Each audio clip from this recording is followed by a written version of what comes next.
Part 3, How to Win People to Your Way of Thinking. Chapter 1, You Can't Win an Argument. Shortly after the close of World War I learned an invaluable lesson one night in London. I was manager at the time for Sir Ross Smith. During the war, Sir Ross had been the Australian ace out in Palestine, and shortly after peace was declared, he astonished the world by flying halfway around it in 30 days. No such feat had ever been attempted before. It created a tremendous sensation. The Australian government awarded him $50,000, the King of England knighted him, and, for a while, he was the most talked about man under the Union Jack. I was attending a banquet one night given in Sir Ross's honor, and during the dinner, the man sitting next to me told a humorous story which hinged on the quotation, "There's a divinity that shapes our ends, rough hew them how we will." The raconteur mentioned that the quotation was from the Bible. He was wrong. I knew that. I knew it positively. There couldn't be the slightest doubt about it. And so, to get a feeling of importance and display my superiority, I appointed myself as an unsolicited and unwelcome committee of one to correct him.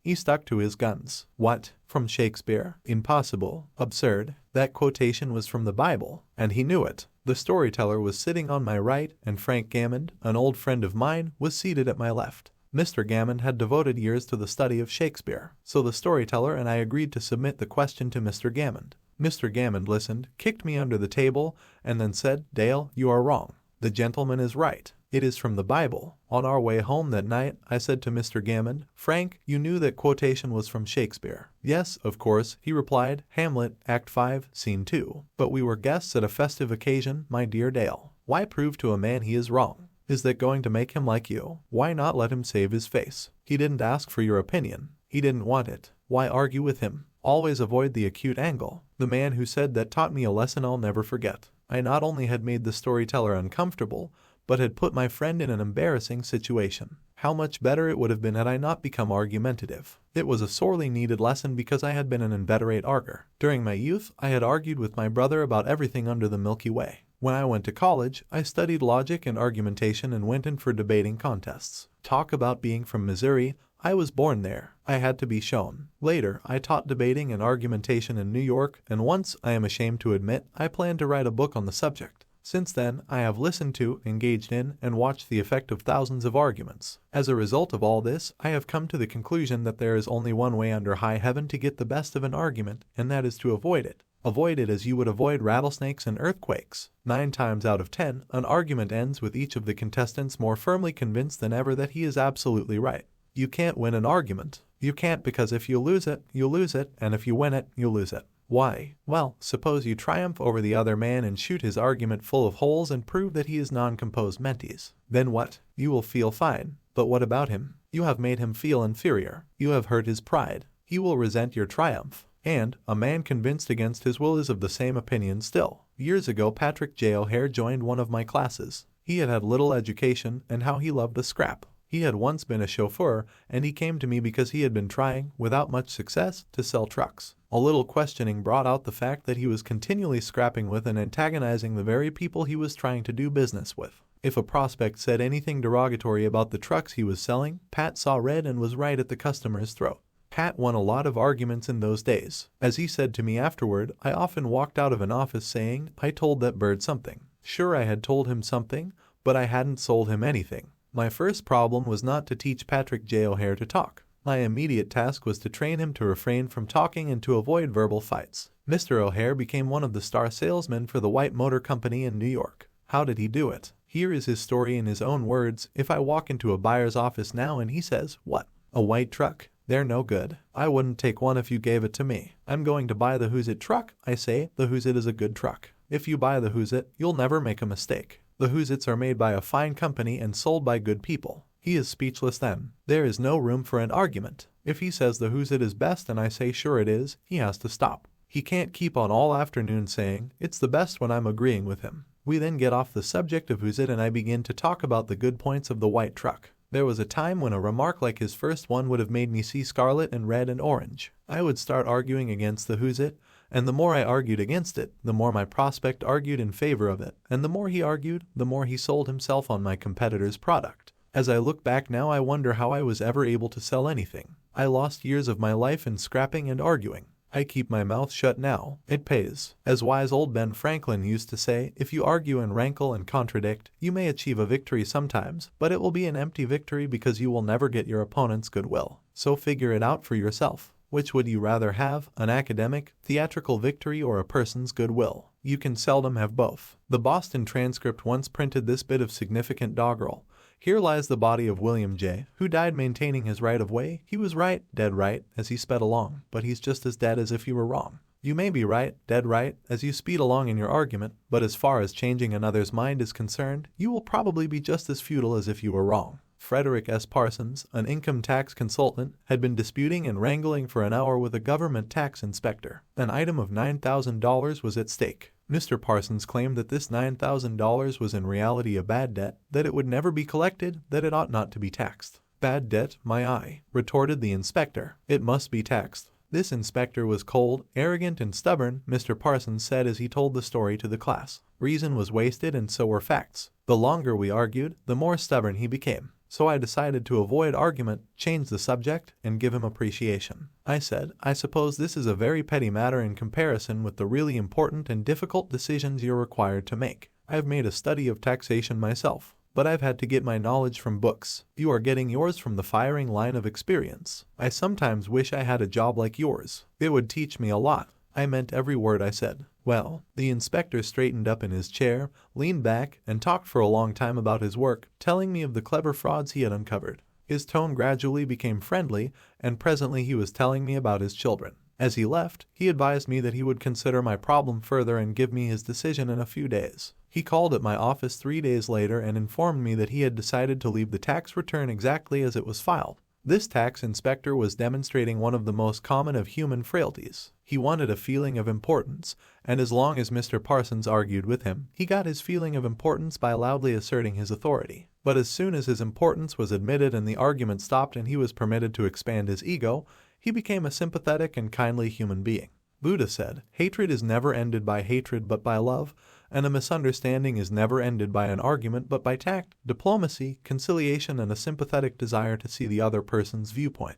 Lincoln once reprimanded a young army officer for indulging in a violent controversy with an associate. No man who is resolved to make the most of himself, said Lincoln, can spare time for personal contention. Still less can he afford to take the consequences, including the vitiation of his temper and the loss of self-control. Yield larger things to which you show no more than equal rights, and yield lesser ones though clearly your own. Better give your path to a dog than be bitten by him in contesting for the right. Even killing the dog would not cure the bite. In an article in Bits and Pieces, some suggestions are made on how to keep a disagreement from becoming an argument. Welcome the disagreement. Remember the slogan, when two partners always agree, one of them is not necessary. If there is some point you haven't thought about, be thankful if it is brought to your attention. Perhaps this disagreement is your opportunity to be corrected before you make a serious mistake. Distrust your first instinctive impression. Our first natural reaction in a disagreeable situation is to be defensive. Be careful, keep calm, and watch out for your first reaction. It may be you at your worst, not your best. Control your temper. Remember, you can measure the size of a person by what makes him or her angry. Listen first. Give your opponents a chance to talk. Let them finish. Do not resist, defend, or debate. This only raises barriers. Try to build bridges of understanding. Don't build higher barriers of misunderstanding. Look for areas of agreement. When you have heard your opponents out, dwell first on the points and areas on which you agree. Be honest. Look for areas where you can admit error and say so. Apologize for your mistakes. It will help disarm your opponents and reduce defensiveness. Promise to think over your opponent's ideas and study them carefully. And mean it. Your opponents may be right. It is a lot easier at this stage to agree to think about their points than to move rapidly ahead and find yourself in a position where your opponents can say,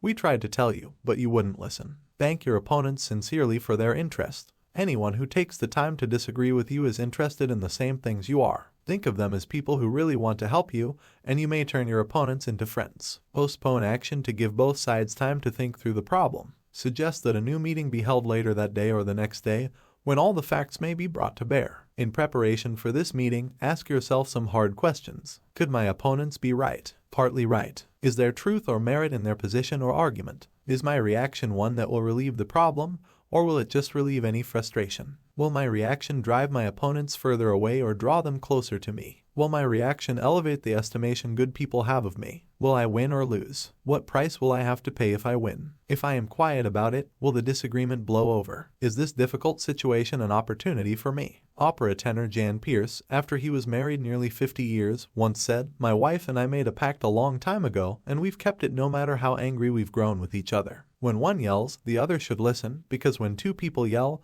there is no communication, just noise and bad vibrations." Principle 1. The only way to get the best of an argument is to avoid it. Chapter 2. A sure way of making enemies and how to do it. When Theodore Roosevelt was in the White House, he confessed that if he could be right 75% of the time, he would reach the highest measure of his expectation. If that was the highest rating that one of the most distinguished men of the 20th century could hope to obtain, what about you and me? If you can be sure of being right only 55% of the time, you can go down to Wall Street and make $1 million a day. If you can't be sure of being right even 55% of the time, why should you tell other people they are wrong? You can tell people they are wrong by a look or an intonation or a gesture just as eloquently as you can in words, and if you tell them they are wrong, do you make them want to agree with you? Never, for you have struck a direct blow at their intelligence, judgment, pride, and self-respect. That will make them want to strike back, but it will never make them want to change their minds. You may then hurl at them all the logic of a Plato or an Immanuel Kant, but you will not alter their opinions, for you have hurt their feelings. Never begin by announcing, "I am going to prove so and so to you." That's bad. That's tantamount to saying, "I'm smarter than you are. I'm going to tell you a thing or two and make you change your mind." That is a challenge. It arouses opposition and makes the listener want to battle with you before you even start. It is difficult, under even the most benign conditions, to change people's minds. So why make it harder? Why handicap yourself? If you are going to prove anything, don't let anybody know it. Do it so subtly, so adroitly, that no one will feel that you are doing it. This was expressed succinctly by Alexander Pope: "Men must be taught as if you taught them not, and things unknown proposed as things forgot." Over 300 years ago, Galileo said, "You cannot teach a man anything, you can only help him to find it within himself." As Lord Chesterfield said to his son, "Be wiser than other people if you can, but do not tell them so." Socrates said repeatedly to his followers in Athens, "One thing only I know, and that is that I know nothing."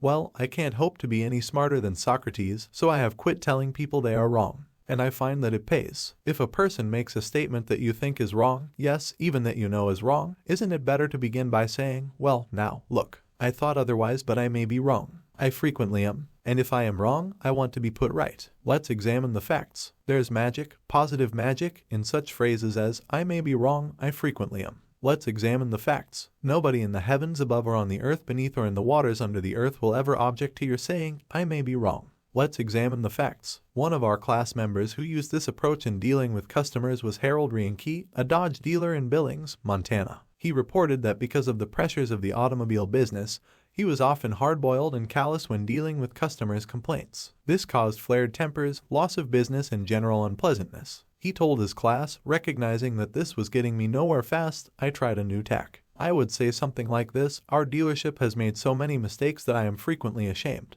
We may have erred in your case. Tell me about it.' This approach becomes quite disarming, and by the time the customer releases his feelings, he is usually much more reasonable when it comes to settling the matter. In fact, several customers have thanked me for having such an understanding attitude, and 2 of them have even brought in friends to buy new cars. In this highly competitive market, we need more of this type of customer, and I believe that showing respect for all customers' opinions and treating them diplomatically and courteously will help beat the competition. You will never get into trouble by admitting that you may be wrong. That will stop all argument and inspire your opponent to be just as fair and open and broad-minded as you are. It will make him want to admit that he, too, may be wrong. If you know positively that a person is wrong, and you bluntly tell him or her so, what happens? Let me illustrate. Mr. S., a young New York attorney, once argued a rather important case before the United States Supreme Court. The case involved a considerable sum of money and an important question of law. During the argument, one of the Supreme Court justices said to him, "The statute of limitations in admiralty law is 6 years, is it not?"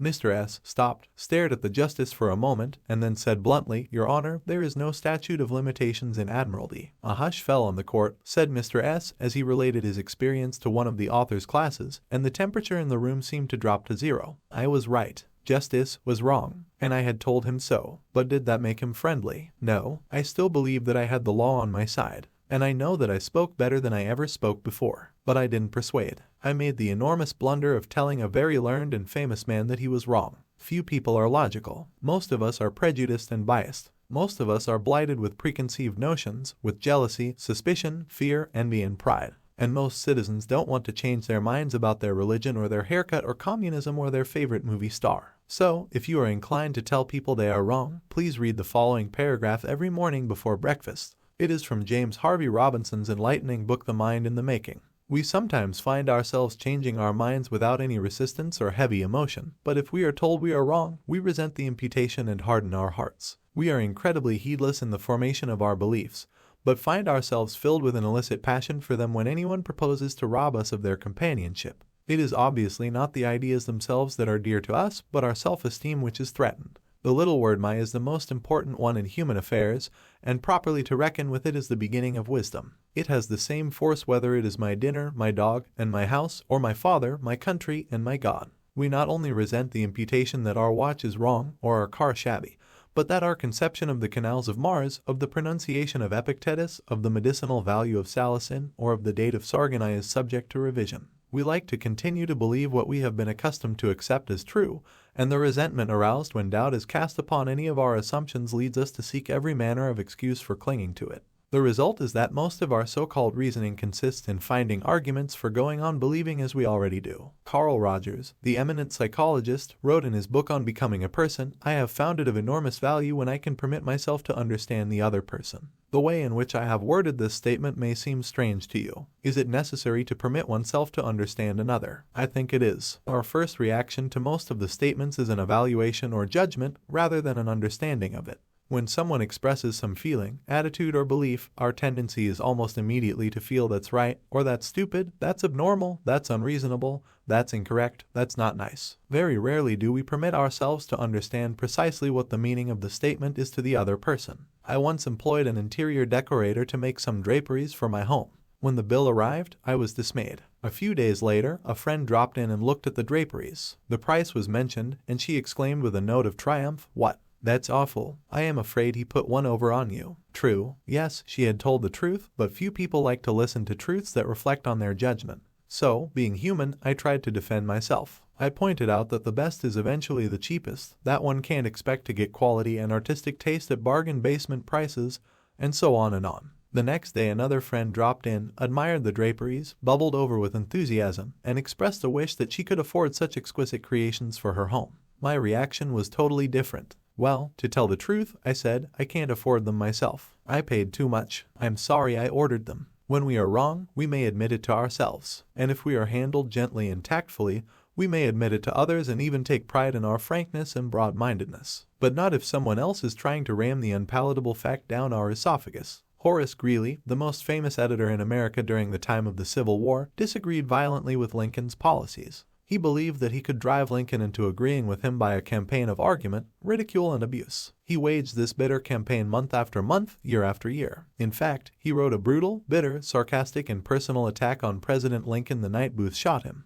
But did all this bitterness make Lincoln agree with Greeley? Not at all. Ridicule and abuse never do. If you want some excellent suggestions about dealing with people and managing yourself and improving your personality, read Benjamin Franklin's autobiography, one of the most fascinating life stories ever written, one of the classics of American literature. Ben Franklin tells how he conquered the iniquitous habit of argument and transformed himself into one of the most able, suave, and diplomatic men in American history. One day, when Ben Franklin was a blundering youth, an old Quaker friend took him aside and lashed him with a few stinging truths, something like this: "Ben, you are impossible. Your opinions have a slap in them for everyone who differs with you. They have become so offensive that nobody cares for them. Your friends find they enjoy themselves better when you are not around. You know so much that no man can tell you anything. Indeed, no man is going to try, for the effort would lead only to discomfort and hard work. So you are not likely ever to know any more than you do now, which is very little." One of the finest things I know about Ben Franklin is the way he accepted that smarting rebuke. He was big enough and wise enough to realize that it was true, to sense that he was headed for failure and social disaster. So he made a right-about-face. He began immediately to change his insolent, opinionated ways. "I made it a rule," said Franklin, "to forbear all direct contradiction to the sentiment of others and all positive assertion of my own.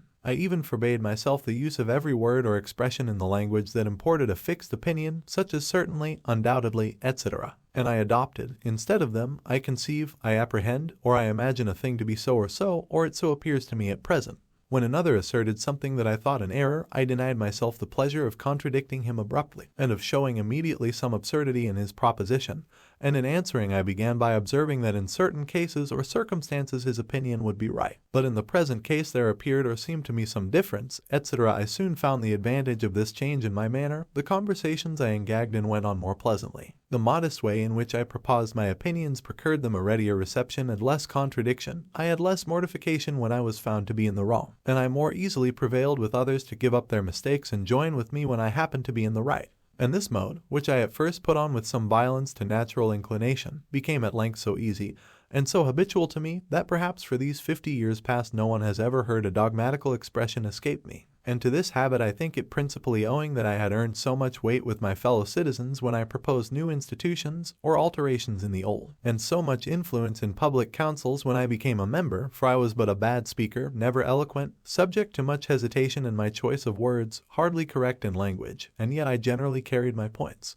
How do Ben Franklin's methods work in business? Let's take 2 examples. Catherine Allred of Kings Mountain, North Carolina, is an industrial engineering supervisor for a yarn processing plant. She told one of our classes how she handled a sensitive problem before and after taking our training. Part of my responsibility, she reported, deals with setting up and maintaining incentive systems and standards for our operators so they can make more money by producing more yarn.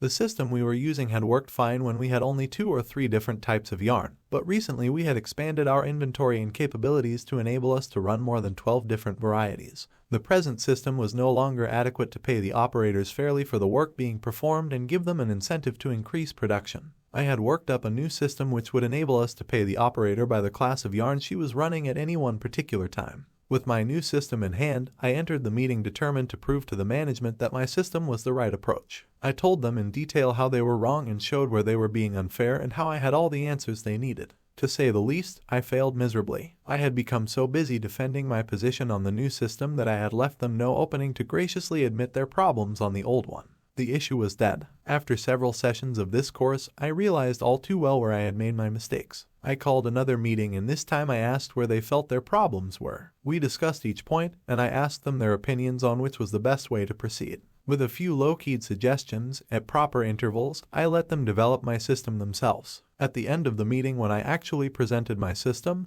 they enthusiastically accepted it. I am convinced now that nothing good is accomplished and a lot of damage can be done if you tell a person straight out that he or she is wrong. You only succeed in stripping that person of self-dignity and making yourself an unwelcome part of any discussion. Let's take another example, and remember these cases I am citing are typical of the experiences of thousands of other people. R.V. Crowley was a salesman for a lumber company in New York. Crowley admitted that he had been telling hard-boiled lumber inspectors for years that they were wrong, and he had won the arguments too, but it hadn't done any good. For these lumber inspectors, said Mr. Crowley, are like baseball umpires. Once they make a decision, they never change it. Mr. Crowley saw that his firm was losing thousands of dollars through the arguments he won. So while taking my course, he resolved to change tactics and abandon arguments. With what results? Here is the story as he told it to the fellow members of his class. One morning the phone rang in my office. A hot and bothered person at the other end proceeded to inform me that a car of lumber we had shipped into his plant was entirely unsatisfactory. His firm had stopped unloading and requested that we make immediate arrangements to remove the stock from their yard.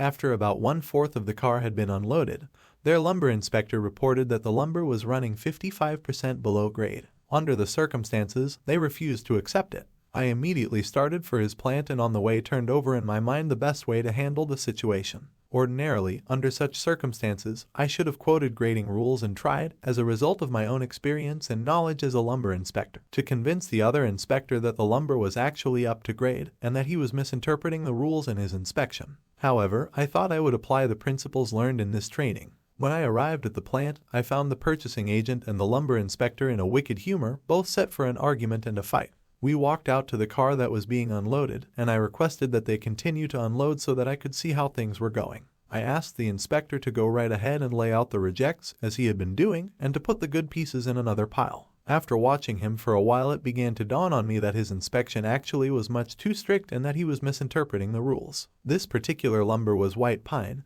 and I knew the inspector was thoroughly schooled in hardwoods but not a competent, experienced inspector on white pine. White pine happened to be my own strong suit, But did I offer any objection to the way he was grading the lumber? None whatever. I kept on watching and gradually began to ask questions as to why certain pieces were not satisfactory. I didn't for one instant insinuate that the inspector was wrong. I emphasized that my only reason for asking was in order that we could give his firm exactly what they wanted in future shipments. By asking questions in a very friendly, cooperative spirit and insisting continually that they were right in laying out boards not satisfactory to their purpose, I got him warmed up, and the strained relations between us began to thaw and melt away. An occasional carefully put remark on my part gave birth to the idea in his mind that possibly some of these rejected pieces were actually within the grade that they had bought, and that their requirements demanded a more expensive grade. I was very careful, however, not to let him think I was making an issue of this point. Gradually his whole attitude changed. He finally admitted to me that he was not experienced on white pine and began to ask me questions about each piece as it came out of the car. I would explain why such a piece came within the grade specified,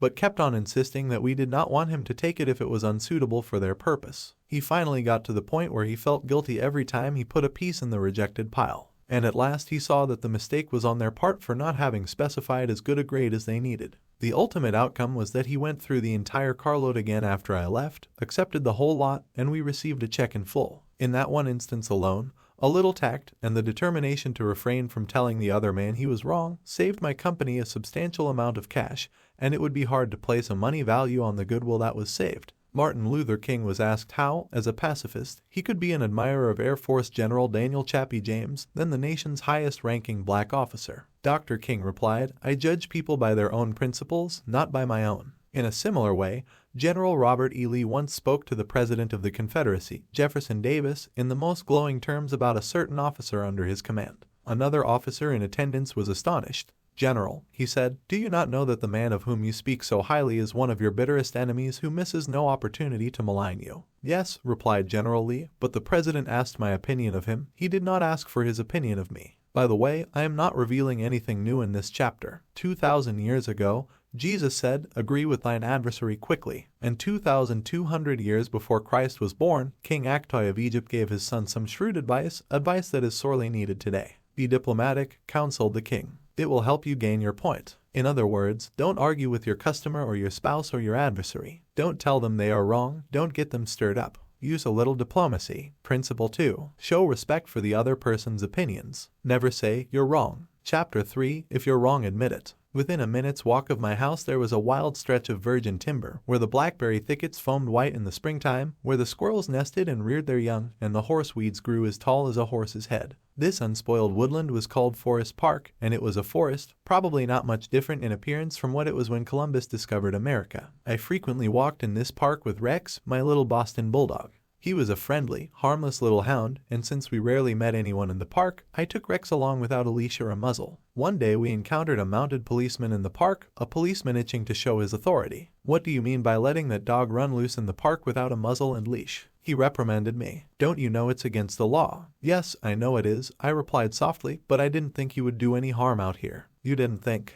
The law doesn't give a tinker's damn about what you think. That dog might kill a squirrel or bite a child. Now, I'm going to let you off this time, but if I catch this dog out here again without a muzzle and a leash, you'll have to tell it to the judge." I meekly promised to obey, and I did obey for a few times. But Rex didn't like the muzzle, and neither did I, so we decided to take a chance. Everything was lovely for a while, and then we struck a snag. Rex and I raced over the brow of a hill one afternoon, and there, suddenly, to my dismay, I saw the majesty of the law astride a bay horse. Rex was out in front, heading straight for the officer. I was in for it. I knew it, so I didn't wait until the policeman started talking. I beat him to it. I said, "Officer, you've caught me red-handed. I'm guilty. I have no alibis, no excuses. You warned me last week that if I brought the dog out here again without a muzzle you would find me. Well, now," the policeman responded in a soft tone, "I know it's a temptation to let a little dog like that have a run out here when nobody is around." "Sure, it's a temptation," I replied, "but it is against the law." "Well, a little dog like that isn't going to harm anybody," the policeman remonstrated.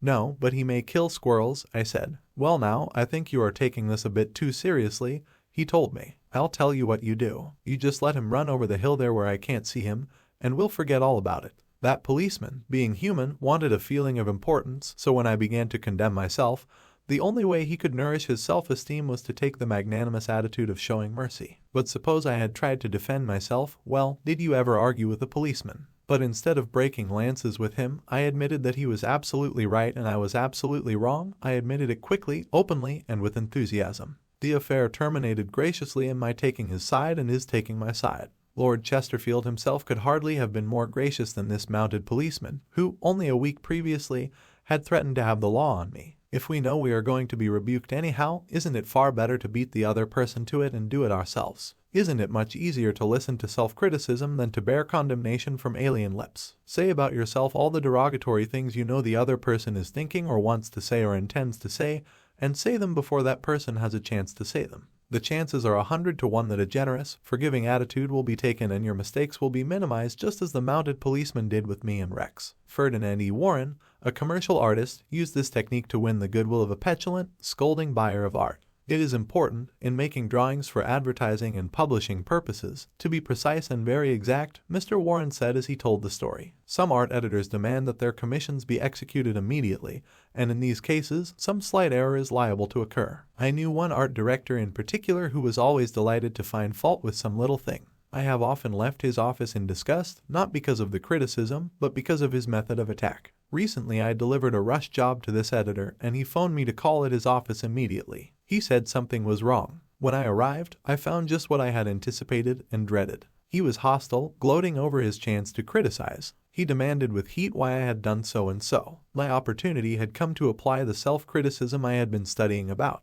So I said, Mr. So-and-so, if what you say is true, I am at fault and there is absolutely no excuse for my blunder. I have been doing drawings for you long enough to know better. I am ashamed of myself. Immediately he started to defend me. Yes, you're right, but after all, this isn't a serious mistake. It is only, I interrupted him. Any mistake, I said, may be costly and they are all irritating. He started to break in, but I wouldn't let him. I was having a grand time. For the first time in my life, I was criticizing myself, and I loved it. I should have been more careful, I continued. You give me a lot of work, and you deserve the best, so I'm going to do this drawing all over. No, he protested. I wouldn't think of putting you to all that trouble. He praised my work, assured me that he wanted only a minor change and that my slight error hadn't cost his firm any money, and, after all, it was a mere detail not worth worrying about. My eagerness to criticize myself took all the fight out of him. He ended up by taking me to lunch, and before we parted, he gave me a check and another commission. There is a certain degree of satisfaction in having the courage to admit one's errors. It not only clears the air of guilt and defensiveness, but often helps solve the problem created by the error. Bruce Harvey of Albuquerque, New Mexico,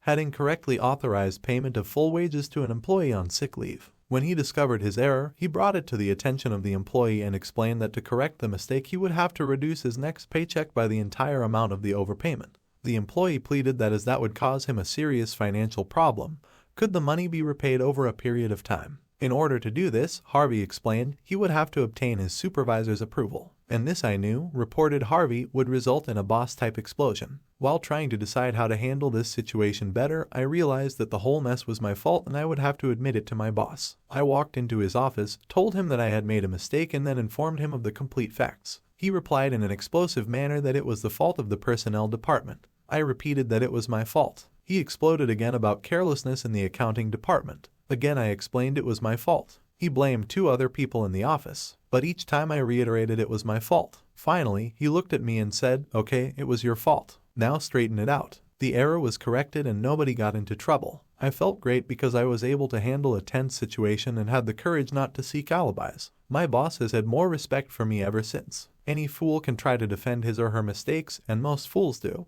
but it raises one above the herd and gives one a feeling of nobility and exultation to admit one's mistakes. For example, one of the most beautiful things that history records about Robert E. Lee is the way he blamed himself and only himself for the failure of Pickett's charge at Gettysburg. Pickett's charge was undoubtedly the most brilliant and picturesque attack that ever occurred in the Western world. General George E. Pickett himself was picturesque. He wore his hair so long that his auburn locks almost touched his shoulders, and, like Napoleon in his Italian campaigns, he wrote ardent love letters almost daily while on the battlefield. His devoted troops cheered him that tragic July afternoon as he rode off jauntily toward the Union lines, his cap set at a rakish angle over his right ear. They cheered and they followed him, man touching man, rank pressing rank, with banners flying and bayonets gleaming in the sun. It was a gallant sight, daring, magnificent. A murmur of admiration ran through the Union lines as they beheld it. Pickett's troops swept forward at an easy trot, through orchard and cornfield, across a meadow and over a ravine. All the time, the enemy's cannon was tearing ghastly holes in their ranks, but on they pressed, grim, irresistible. Suddenly the Union infantry rose from behind the stone wall on Cemetery Ridge where they had been hiding and fired volley after volley into Pickett's onrushing troops. The crest of the hill was a sheet of flame, a slaughterhouse, a blazing volcano. In a few minutes, all of Pickett's brigade commanders except one were down, and 4/5 of his 5,000 men had fallen. General Louis Armistead, leading the troops in the final plunge, ran forward, vaulted over the stone wall, and, waving his cap on the top of his sword, shouted, "Give 'em the steel, boys." They did. They leaped over the wall, bayoneted their enemies, smashed skulls with clubbed muskets, and planted the battle flags of the South on Cemetery Ridge. The banners waved there only for a moment, but that moment, brief as it was, recorded the high water mark of the Confederacy. Pickett's charge, brilliant, heroic, was nevertheless the beginning of the end. Lee had failed. He could not penetrate the North, and he knew it. The South was doomed. Lee was so saddened, so shocked, that he sent in his resignation and asked Jefferson Davis, the president of the Confederacy, to appoint a younger and abler man. If Lee had wanted to blame the disastrous failure of Pickett's charge on someone else, he could have found a score of alibis. Some of his division commanders had failed him. The cavalry hadn't arrived in time to support the infantry attack. This had gone wrong and that had gone awry. But Lee was far too noble to blame others. As Pickett's beaten and bloody troops struggled back to the Confederate lines, Robert E. Lee rode out to meet them all alone and greeted them with a self-condemnation that was little short of sublime. "All this has been my fault," he confessed. I alone have lost this battle." Few generals in all history have had the courage and character to admit that. Michael Cheung, who teaches our course in Hong Kong, told of how the Chinese culture presents some special problems and how sometimes it is necessary to recognize that the benefit of applying a principle may be more advantageous than maintaining an old tradition. He had one middle-aged class member who had been estranged from his son for many years. The father had been an opium addict, but was now cured. In Chinese tradition, an older person cannot take the first step. The father felt that it was up to his son to take the initiative toward a reconciliation. In an early session, he told the class about the grandchildren he had never seen and how much he desired to be reunited with his son. His classmates, all Chinese, understood his conflict between his desire and long-established tradition. The father felt that young people should have respect for their elders and that he was right in not giving in to his desire, but to wait for his son to come to him. Toward the end of the course, the father again addressed his class. "I have pondered this problem," he said. Dale Carnegie says, "If you are wrong, admit it quickly and emphatically." It is too late for me to admit it quickly, but I can admit it emphatically. I wronged my son. He was right in not wanting to see me and to expel me from his life. I may lose face by asking a younger person's forgiveness, but I was at fault and it is my responsibility to admit this. The class applauded and gave him their full support.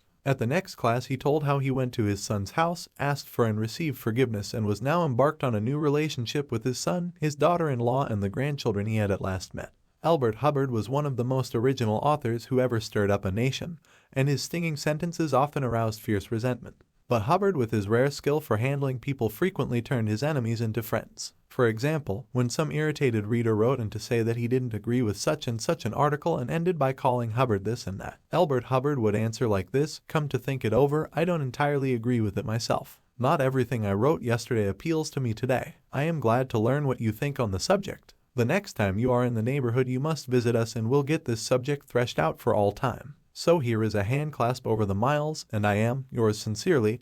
What could you say to a man who treated you like that? When we are right, let's try to win people gently and tactfully to our way of thinking. And when we are wrong, and that will be surprisingly often, if we are honest with ourselves, let's admit our mistakes quickly and with enthusiasm. Not only will that technique produce astonishing results, but, believe it or not, it is a lot more fun, under the circumstances, than trying to defend oneself. Remember the old proverb, by fighting you never get enough, but by yielding you get more than you expected. Principle 3. If you are wrong, admit it quickly and emphatically. Chapter 4. A drop of honey. If your temper is aroused and you tell him a thing or two, you will have a fine time unloading your feelings. But what about the other person? Will he share your pleasure? Will your belligerent tones, your hostile attitude, make it easy for him to agree with you? "If you come at me with your fists doubled," said Woodrow Wilson, "I think I can promise you that mine will double as fast as yours. But if you come to me and say, 'Let us sit down and take counsel together,' and, if we differ from each other, understand why it is that we differ, just what the points at issue are, we will presently find that we are not so far apart after all, that the points on which we differ are few and the points on which we agree are many, and that if we only have the patience and the candor and the desire to get together, we will get together." Nobody appreciated the truth of Woodrow Wilson's statement more than John D. Rockefeller, Jr. Back in 1915, Rockefeller was the most fiercely despised man in Colorado. One of the bloodiest strikes in the history of American industry had been shocking the state for 2 terrible years. Irate, belligerent miners were demanding higher wages from the Colorado Fuel and Iron Company. Rockefeller controlled that company. Property had been destroyed, troops had been called out. Blood had been shed, strikers had been shot, their bodies riddled with bullets. At a time like that, with the air seething with hatred, Rockefeller wanted to win the strikers to his way of thinking. And he did it. How? Here's the story. After weeks spent in making friends, Rockefeller addressed the representatives of the strikers. This speech, in its entirety, is a masterpiece. It produced astonishing results. It calmed the tempestuous waves of hate that threatened to engulf Rockefeller. It won him a host of admirers. It presented facts in such a friendly manner that the strikers went back to work without saying another word about the increase in wages for which they had fought so violently. The opening of that remarkable speech follows. Note how it fairly glows with friendliness. Rockefeller, remember, was talking to men who, a few days previously, had wanted to hang him by the neck to a sour apple tree, yet he couldn't have been more gracious, more friendly if he had addressed a group of medical missionaries. His speech was radiant with such phrases as "I am proud to be here.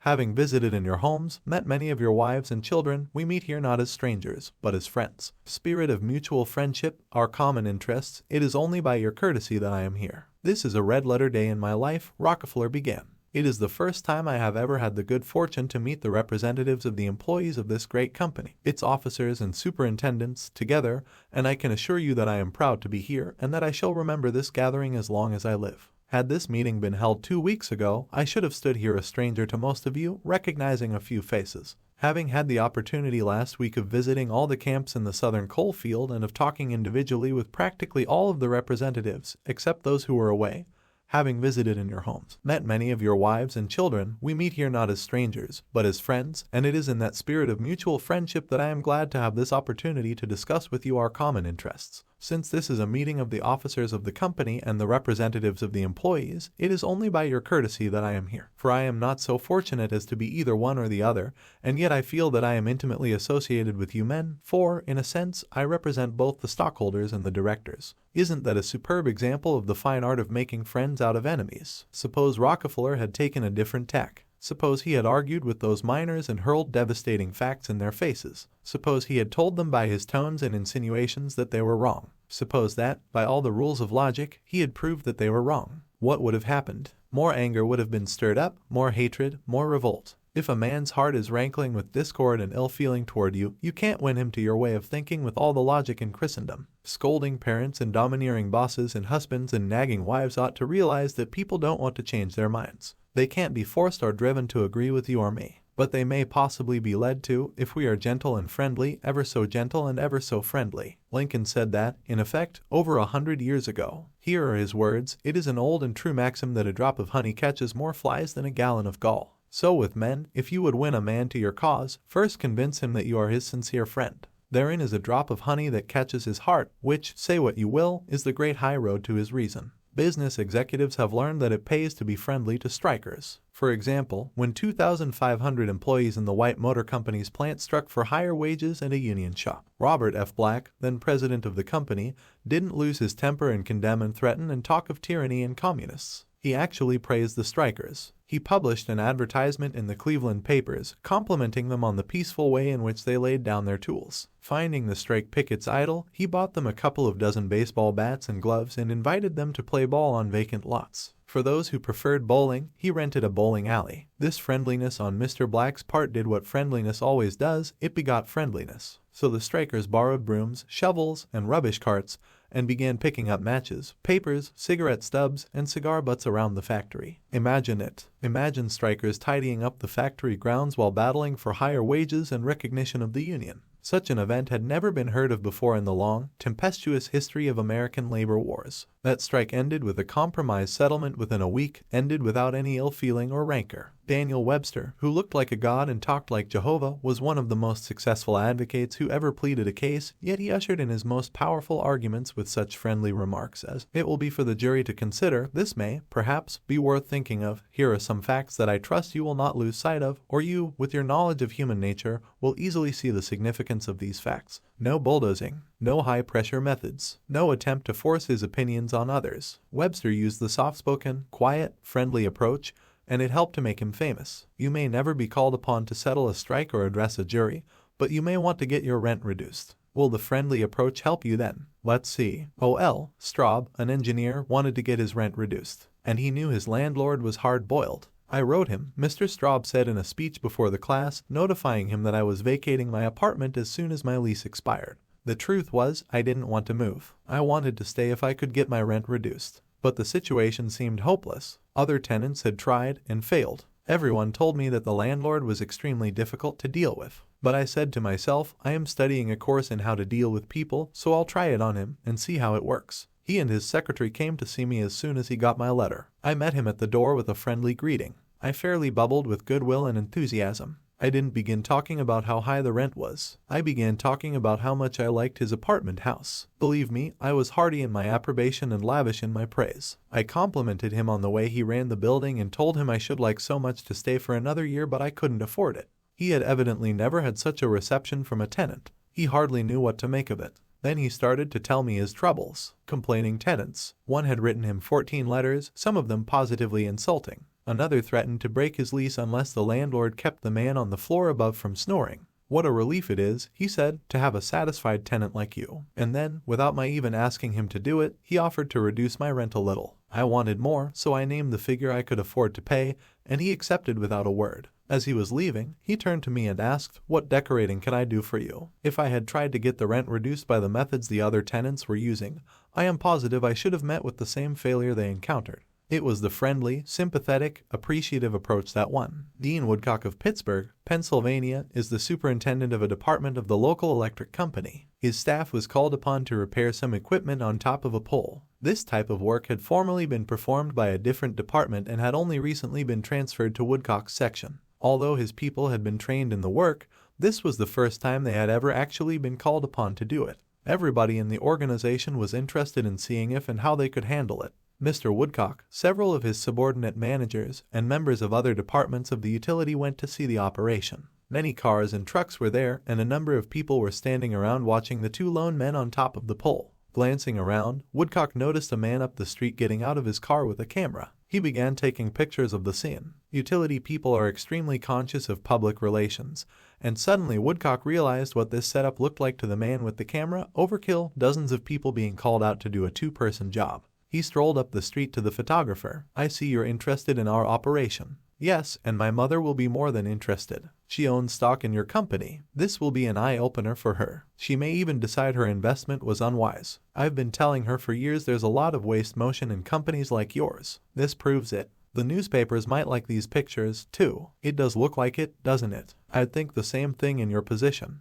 But this is a unique situation." And Dean Woodcock went on to explain how this was the first job of this type for his department and how everybody from executives down was interested. He assured the man that under normal conditions 2 people could handle the job. The photographer put away his camera, shook Woodcock's hand, and thanked him for taking the time to explain the situation to him. Dean Woodcock's friendly approach saved his company much embarrassment and bad publicity. Another member of one of our classes, Gerald H. Wynn of Littleton, New Hampshire, reported how by using a friendly approach, he obtained a very satisfactory settlement on a damage claim. Early in the spring, he reported, before the ground had thawed from the winter freezing, there was an unusually heavy rainstorm and the water, which normally would have run off to nearby ditches and storm drains along the road, took a new course onto a building lot where I had just built a new home. Not being able to run off, the water pressure built up around the foundation of the house. The water forced itself under the concrete basement floor, causing it to explode, and the basement filled with water. This ruined the furnace and the hot water heater. The cost to repair this damage was in excess of $2,000. I had no insurance to cover this type of damage. However, I soon found out that the owner of the subdivision had neglected to put in a storm drain near the house which could have prevented this problem.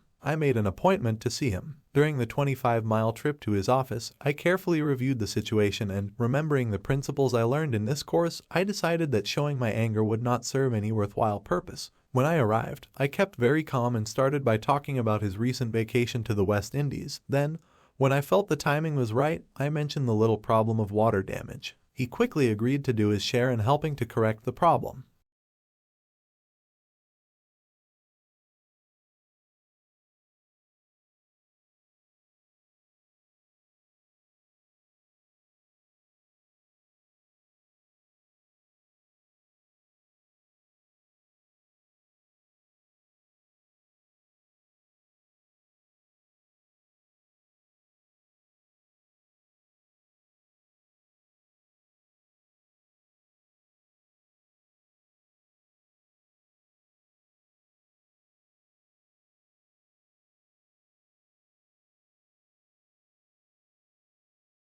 They quarreled about which was the stronger, and the wind said, "I'll prove I am. See the old man down there with the coat. I bet I can get his coat off him quicker than you can." So the sun went behind a cloud, and the wind blew until it was almost a tornado, but the harder it blew, the tighter the old man clutched his coat to him. Finally, the wind calmed down and gave up, and then the sun came out from behind the clouds and smiled kindly on the old man. The sun then told the wind that gentleness and friendliness were always stronger than fury and force. The use of gentleness and friendliness is demonstrated day after day by people who have learned that a drop of honey catches more flies than a gallon of gall. F. Gale Connor of Lutherville, Maryland, proved this when he had to take his 4-month-old car to the service department of the car dealer for the 3rd time. He told our class, "It was apparent that talking to, reasoning with or shouting at the service manager was not going to lead to a satisfactory resolution of my problems.